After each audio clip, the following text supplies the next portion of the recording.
नमस्कार दोस्तों, आपका अपना चैनल हिंदी जंक्शन पर स्वागत है। मैं परवेश कुमार सिन्हा आपके समक्ष फिर एक नए वीडियो लेकर उपस्थित हुआ हूं।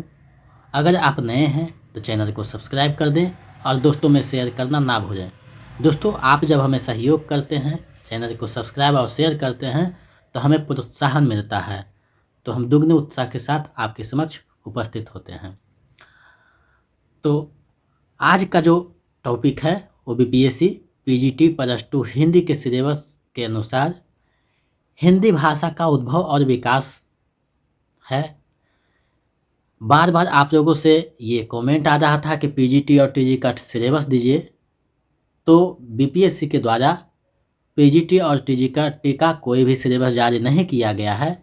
हम पिछले प्रश्नों के आधार पे इसका सिलेबस को में जो प्रश्न पूछे गए हैं उसके अनुसार सिलेबस का निर्धारण किए हैं और उसी के अनुसार जो है हम वीडियो बना रहे हैं।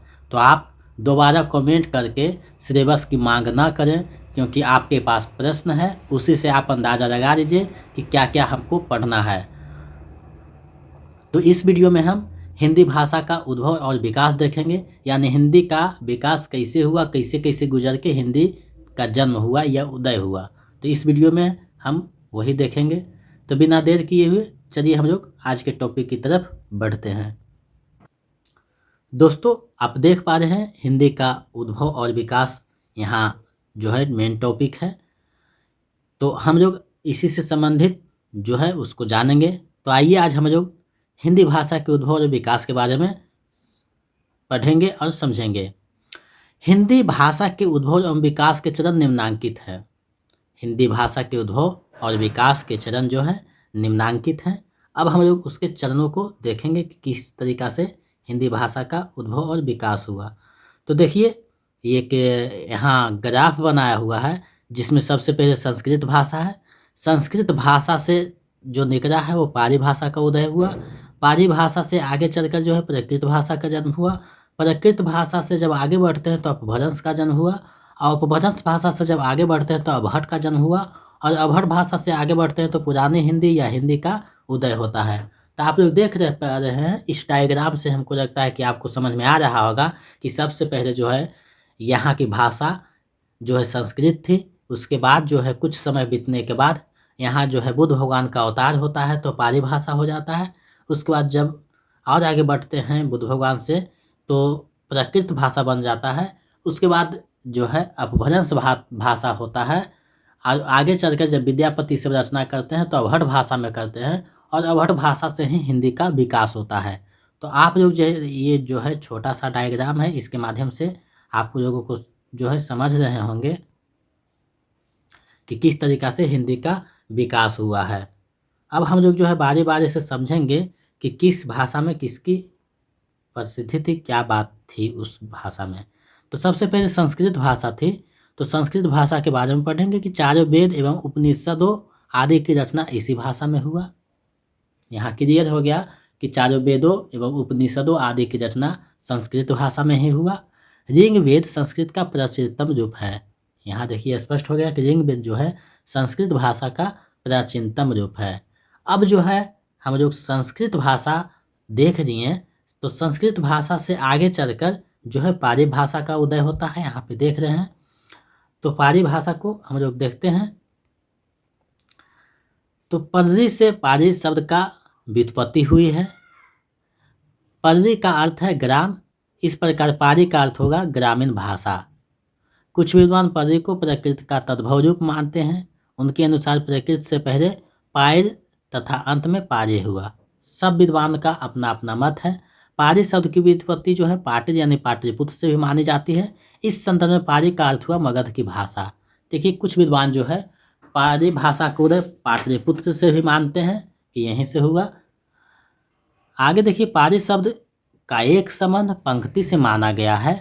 बुद्ध के वचनों में जो पंक्तियाँ प्रयुक्त की गई है उन्हें भी पाली कहा जाता है। यानी बुद्ध के जो उपदेश या वचन दिए गए थे उसमें जो पंक्तियाँ प्रयुक्त की गई है उन्हें भी पाली कहा जाता है। तो हर एक विद्वान जो है अपने अपने स्तर से इसका जो है संबंध जोड़ते हैं। कुछ विद्वान पाली को बौद्ध साहित्य को पारने वाली या रक्षा करने वाली भाषा भी मानते हैं। इस प्रकार से हम लोग देख रहे हैं कि कैसे कैसे जो है पाली भाषा का है। कंचायन के अनुसार पाली में 41 ध्वनियाँ जिसमें 8 स्वर तथा 33 व्यंजन हैं। यहाँ से प्रश्न पूछा जा सकता है कि कंचायन के अनुसार पाली में कितनी ध्वनियाँ मानी गई है, तो 41 ध्वनियाँ मानी गई है। मोगदान के अनुसार पाली में ध्वनियों की संख्या 43 है जिसमें 10 स्वर तथा 33 व्यंजन हैं। यहाँ से भी प्रश्न पूछा जा सकता है कि मोगदान के अनुसार पाली में ध्वनियों की संख्या कितनी है, तो 43 है जिसमें 10 स्वर तथा 33 व्यंजन है। तो आप लोग यहाँ स्पष्ट देख रहे हैं कि किस तरीका से जो है पाली भाषा का महत्व है, विशेषता है। संस्कृत का री जो है वो री पाली में समाप्त हो गया। त्राबी सा और मूर्धनी सा का पाली में स हो गया, यानी डंटी सा हो गया, जैसे शिष्य को शिष्यो। इस तरीका से जो है कुछ कुछ शब्द का लुप्त हुआ, कुछ कुछ नए शब्द जो है आए। पाली का सर्वश्रेष्ठ व्याकरण मोगरान व्याकरण माना जाता है। यहाँ से भी प्रश्न पूछा जा सकता है कि पाली का सर्वश्रेष्ठ व्याकरण क्या है, तो मोगरान व्याकरण है। बौद्ध धर्म से संबंधित तीनों महत्वपूर्ण ग्रंथ सुत्त पिटक, विनय पिटक और अभिधम पिटक पाली में ही रचित है। ये भी महत्वपूर्ण बिंदु है कि सुत्त पिटक, विनय पिटक और अभिधम पिटक किस भाषा में रचित है, तो पाली भाषा में। पाली भाषा का समय जो है 1500 ईसा पूर्व से 1 ईस्वी तक माना जाता है ना, ईस्वी के शुरुआत तक जो है पाली भाषा का समय माना जाता है। तो हम लोगों ने संस्कृत भाषा, उसके बाद पाली भाषा, अब है उसके बाद नंबर आता है प्राकृत भाषा का। तो प्राकृत भाषा में जो है मोटे तौर पर प्राकृत का समय 1 ईस्वी से 500 ईस्वी तक माना जाता है, यानी 1 ईस्वी तक जो है पाली का था, उसके बाद जो है प्राकृत आ जाता है 500 ईस्वी तक। सामान्य रूप से वर्तमान काल में प्राकृत नाम उस भाषा के रूढ़ हो गया जो ईस्वी सन की शुरुआत से 5वीं शताब्दी तक प्रमुख साहित्यिक भाषा के रूप में प्रचलित रही। यानी जो है रूढ़ रूप से जो 500 ईस्वी तक जो भाषा साहित्य के रूप में आई उसे प्राकृत भाषा ही कहा गया। प्राकृत में यह समाप्त होने लगा और उसके जगह पर ज का प्रयोग होने लगा, जैसे यश को जस हो गया। जैन साहित्य प्राकृत भाषा में रचना की। जैन साहित्य जो है जितने लिखे गए हैं वो प्राकृत भाषा में रचा गया है। यहाँ से प्रश्न पूछा जा सकता है जैन साहित्य की रचना किस भाषा में की गई है, तो प्राकृत भाषा में की गई। हेमचंद्र को प्राकृत का पाणिनि कहा जाता है। ये बहुत महत्वपूर्ण बिंदु है कि किसे जो है प्राकृत भाषा का पाणिनि कहा जाता है, तो हेमचंद्र को जो है प्राकृत भाषा का पाणिनि कहा जाता है। तो यहाँ जो है ये रूप समझ में आ गया। अब हम लोग प्राकृत भाषा से होते हुए अपभ्रंश की तरफ बढ़ते हैं। इसका समय 500 ईस्वी से 1000 ईस्वी तक माना जाता है। अपभ्रंश को अपभ्रंश, ग्रामीण भाषा, देसी भाषा, अभिरी, अभिरोक्ति आदि नामों से भी जाना जाता है। पतंजलि ने महाभाष्य में अपभ्रंश का प्रामाणिक प्रयोग किया है। पतंजलि ने अपभ्रंश का प्रयोग अपशब्द के समानार्थक रूप में किया है, यानी अपभ्रंश का जो है प्रयोग अपशब्द के रूप में पतंजलि करते हैं। आचार्य रामचंद्र शुक्ल के अनुसार अपभ्रंश नाम पहले पहर बरभी के राजा धारसेन द्वितीय के शिलालेख में मिलता है, जिसमें उसने अपने पिता गुहसेन को संस्कृत, प्राकृत, अपभ्रंश तीनों का कवि कहा है। ये जो रामचंद्र शुक्ल का जो भी पंक्तियां हैं वो आपके हिसाब से महत्वपूर्ण होना चाहिए, क्योंकि एग्जाम में रामचंद्र शुक्ल का हूबहू पंक्ति उठाकर पूछ लिया जाता है। तो रामचंद्र शुक्ल की जो भी पंक्तियां हैं उसको 1-2 बार देख लीजिएगा, बाकी ध्यान में आ जाएगा। रुद्ररत्न ने काव्यालंकार में जिन 6 भाषाओं का उल्लेख किया है उनमें से अपभ्रंश भी है। दामोदर पंडित ने उक्ति व्यक्ति प्रकरण में कोसर की भाषा को अपभ्रष्ट कहा है, यानी कोसर की जो भाषा था उसे अपभ्रष्ट कहा है। तो यहाँ से प्रश्न पूछा जा सकता है कि किसमें जो है कोसर की भाषा को अपभ्रष्ट किया गया है, तो उक्ति व्यक्ति प्रकरण जो रचना है दामोदर पंडित की उसमें किया गया है। अब हम लोग और थोड़ा सा आगे बढ़ते हैं। तो धनपाल द्वारा रचित भविष्यत कहा अपभ्रंश का प्रथम प्रबंध काव्य है। जॉर्ज ग्रियर्सन एवं सुनीति कुमार चटर्जी ने अपभ्रंश को देश भाषा माना है। ये प्रश्न पूछा जा सकता है कि जॉर्ज ग्रियर्सन एवं सुनीति कुमार चटर्जी ने अपभ्रंश को देश भाषा माना है। पाउनचरित स्वयंभू का और महापुराण पुष्पदन को अपभ्रंश की रचना मानी जाती है। ये दोनों रचना जो है अपभ्रंश में है। हेमचंद्र ने अपभ्रंश को ग्राम भाषा कहा है। हेमचंद्र ने अपभ्रंश को जो है ग्राम भाषा कहा है। तो इस प्रकार से हम लोग जो है अपभ्रंश भाषा को देखें। अब हम लोग अबहट भाषा को देखते हैं जो उसके बाद की भाषा है। इस भाषा का संबंध 900 ईस्वी से 1100 ईस्वी तक निश्चित किया गया है। सुनीति कुमार चटर्जी के अनुसार अबहट भाषा अपभ्रंश और पुराने हिंदी के बीच की कड़ी मानी जाती है, यानी अपभ्रंश और हिंदी के बीच की कड़ी जो है वो अबहट भाषा है। संदेश राशक जो अब्दुल रहमान में है अबहट का उल्लेख मिलता है, संदेश राशक में जो है अबहट का उल्लेख मिलता है। विद्यापति ने कीर्तिदत्ता की भाषा को अबहट कहा है। अबहट शब्द का सर्वप्रथम प्रयोग वर्ण रत्नाकर में मिलता है। ये प्रश्न बहुत इम्पॉर्टेंट है कि अबहट का सर्वप्रथम प्रयोग किस रचना में मिलता है, तो वर्ण रत्नाकर में मिलता है। तो यहाँ से ये सारे पॉइंट आपका लगभग क्लियर हो गया। आगे जो है अब अबहट से जब हिंदी का विकास होता है तो चंद्रधर शर्मा गुरेरी ने प्रवर्ती अपभ्रंश को ही पुरानी हिंदी कहा है। पुरानी हिंदी किसने कहा है, तो चंद्रधर शर्मा गुरेरी ने कहा। शुद्ध खड़ी बोली के प्रारंभिक नमूने खुसरो के शायरी में प्राप्त होते हैं, यानी अमीर खुसरो के शायरी में जो है शुद्ध खड़ी बोली यानी हिंदी के नमूने प्राप्त होते हैं। चंद्रधर शर्मा गुरेरी ने अपभ्रंश को ही पुरानी हिंदी कहा है। ये बात जो है आपको ध्यान में रखनी चाहिए।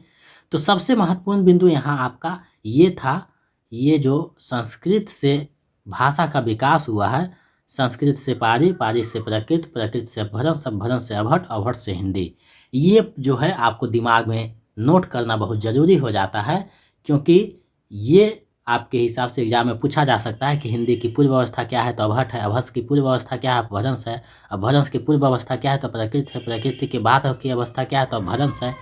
ऐसे भी प्रश्न बनाया जा सकता है, तो आप लोग इसको ध्यान में रखिएगा। इसका अगर PDF पाना चाहते हैं तो हमारे टेलीग्राम चैनल से जुड़ जाइए, जिसका लिंक डिस्क्रिप्शन में वीडियो का दिया हुआ है, वहाँ से जुड़ सकते हैं। या फिर हिंदी जंक्शन टाइप कीजिएगा टेलीग्राम पे तो हिंदी जंक्शन चैनल आ जाएगा। तो आप लोग जैसे चाहें जुड़ सकते हैं। वीडियो को सब्सक्राइब जो है चैनल को कीजिए और दोस्तों में शेयर कीजिए, क्योंकि हम आपके लिए मेहनत करते हैं। आपको जो है लगभग टॉपिक बाई हम सब कुछ क्लियर कराते जाएंगे। आपको संदेह की कोई संभावना नहीं है। पिछले कुछ वीडियो में हम 4 विकल्प को रखे थे, तो कुछ कमेंट आ रहे थे कि सर BPSC में 5 विकल्प होता है।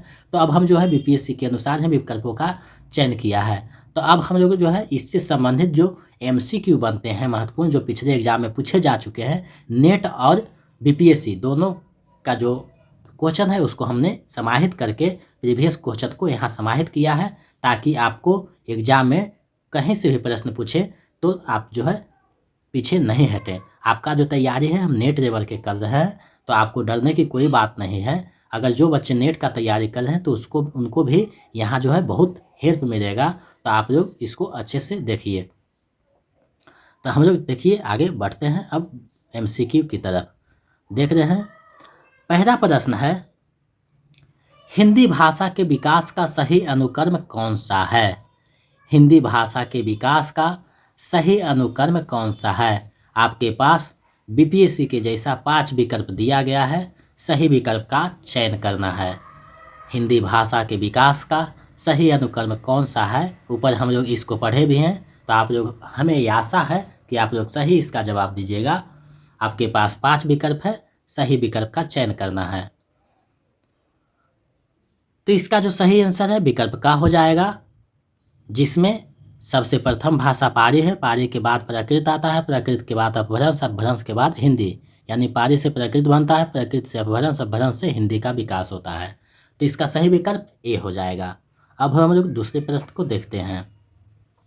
दूसरा प्रश्न है, पुरानी हिंदी नामकरण किसने किया है। पुरानी हिंदी नामकरण किसने किया है। आपके पास विकल्प 5 हैं, सही विकल्प का चयन करना है। पुरानी हिंदी नामकरण किसने किया है, ऊपर हम इस बात को पढ़े हैं।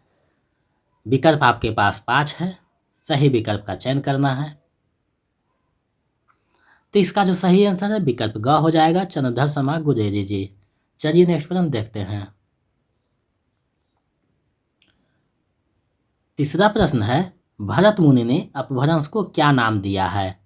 भरत मुनि ने अपभ्रंश को क्या नाम दिया है।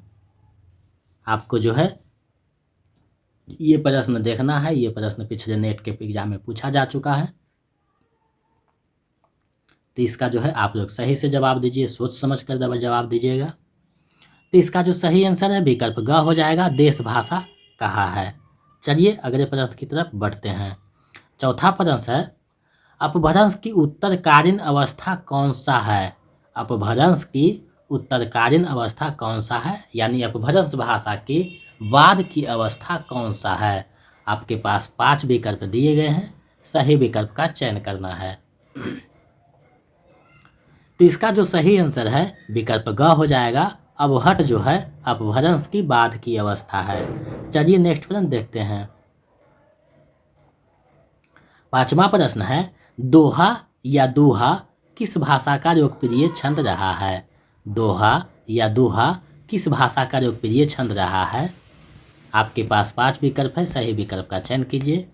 जो चीज़ें जो है टॉपिक में हम लोग नहीं पढ़े हैं तो MCQ में हम देख लेंगे, आपको चिंता करने की कोई बात नहीं है। हम सभी पोर्शन को देखेंगे, जिसको टॉपिक में नहीं देखें उसको MCQ में देख लेंगे, जैसे यहाँ दिख रहा है। 5वां प्रश्न, दोहा या दूहा किस भाषा का लोकप्रिय छंद है? आपके पास 5 विकल्प है, सही विकल्प का चयन करना है। तो इसका जो सही आंसर है विकल्प ख हो जाएगा। अपभ्रंश का जो है लोकप्रिय छंद दोहा या दूहा रहा है। चलिए नेक्स्ट प्रश्न देखते हैं। अवहट शब्द का सर्वप्रथम प्रयोग किस में मिलता है? अवहट शब्द का सर्वप्रथम प्रयोग किस में मिलता है? अवहट शब्द का सर्वप्रथम प्रयोग किस में मिलता है? आपके पास 5 विकल्प है, सही विकल्प का चयन करना है। तो इसका जो सही आंसर होगा विकल्प ख हो जाएगा। वर्ण रत्नाकर में जो है अवहट शब्द का सर्वप्रथम प्रयोग मिलता है। चलिए नेक्स्ट प्रश्न देखते हैं। 7वां प्रश्न है, प्रकृत का पाणिनि किसे कहा जाता है? प्रकृत का पाणिनि किसे कहा जाता है? आप जो है सही विकल्प का चयन कीजिए। आपके पास 5 विकल्प है।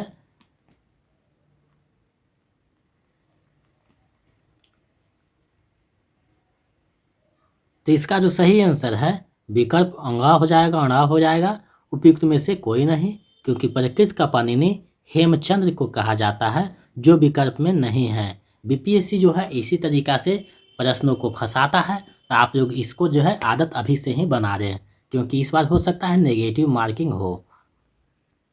8वां प्रश्न है, भविष्यत कहा ग्रंथ के रचनाकार कौन है? भविष्यत कहा ग्रंथ के रचनाकार कौन है? आप जो है सही विकल्प का चयन कीजिए। 5 विकल्प आपके सामने हैं। तो इसका जो सही आंसर है विकल्प ग हो जाएगा।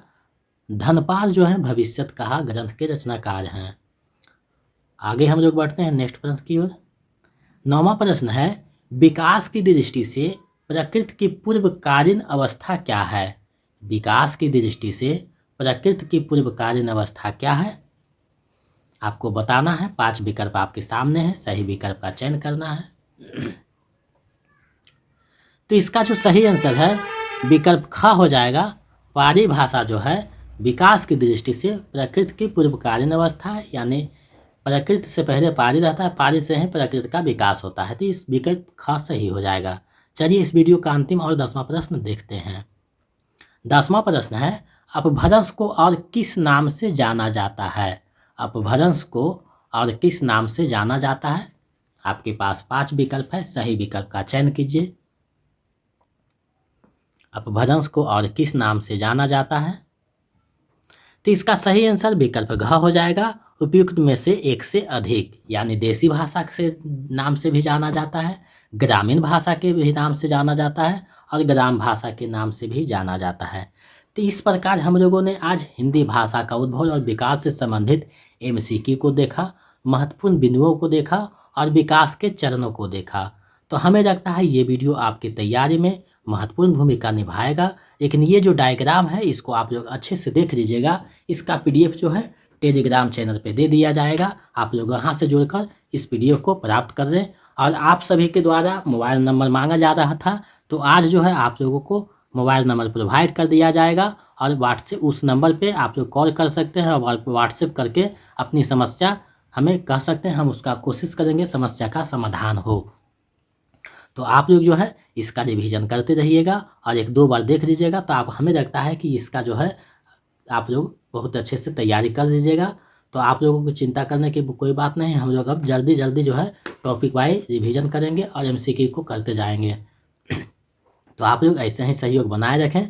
चैनल को सब्सक्राइब नहीं कर लिए हैं तो चैनल को सब्सक्राइब कर दें और दोस्तों में शेयर करना ना भूलें, क्योंकि आप जब हमें सहयोग करते हैं तो हम जो है उत्साह के साथ आपके समक्ष उपस्थित होते हैं। तो आप हमारा सहयोग कीजिए, हम आपका सहयोग करेंगे। तो चिंता करने की कोई बात नहीं है। और एक बात है कि सिलेबस जो है इसका जारी नहीं किया गया है बीपीएससी के द्वारा, तो आप लोग सिलेबस मांग कर जो है व्यर्थ का समय नहीं बर्बाद करें, क्योंकि आपके पास प्रीवियस ईयर्स का प्रश्न है, वहाँ से जो है आप देख सकते हैं कि कहाँ कहाँ से प्रश्न पूछा गया है। तो हम लोग जो है जो प्रश्न पिछले बार पूछा गया है, जो हिंदी के हिसाब से महत्वपूर्ण टॉपिक है, जहाँ से प्रश्न बनते हैं, उसको हम लोग देखते चलेंगे। तो आप लोग जो है आराम से इसको देखिए और समझिए और जो है तैयारी कीजिए। अभी जो है कोई पुस्तक पढ़ने की ज़रूरत नहीं है, क्योंकि अभी जो है नोट्स देते जाएंगे, उसी को देखते जाइए। बाकी जब ज़रूरत होगा तो हम खुद आपको बताएंगे। एक बार फिर हम पे विश्वास कीजिए। इस बार जो है लगभग 18,000 कुछ सीट पीजीटी में आएगा और उतना ही सीट जो है टीजीटी में भी आने वाला है। बीपीएससी का पीजीटी का सिलेबस थोड़ा सा ज़्यादा लंबा है प्रश्न के अनुसार, तो हम लोग जो है कुछ 2-4 वीडियो और देख लेंगे पीजीटी का, उसके बाद टीजीटी और पीजीटी दोनों को साथ लेकर चलेंगे। तो आपको चिंता करने की कोई बात नहीं। जो टीजीटी का तैयारी कर रहे हैं उनके लिए भी हम तैयारी करवाएंगे और पीजीटी के लिए भी करवाएंगे, दोनों के लिए तैयारी किया जाएगा। तो आपको चिंता करने की कोई बात नहीं है। आप यूँ ही जो है वीडियो को शेयर और सब्सक्राइब करते रहें और दोस्तों में शेयर करते रहें, ताकि हमें उत्साह और प्रोत्साहन मिलता रहे। तो यूँ ही सहयोग बनाए रखें। बहुत बहुत धन्यवाद। फिर मिलते हैं एक नए वीडियो में।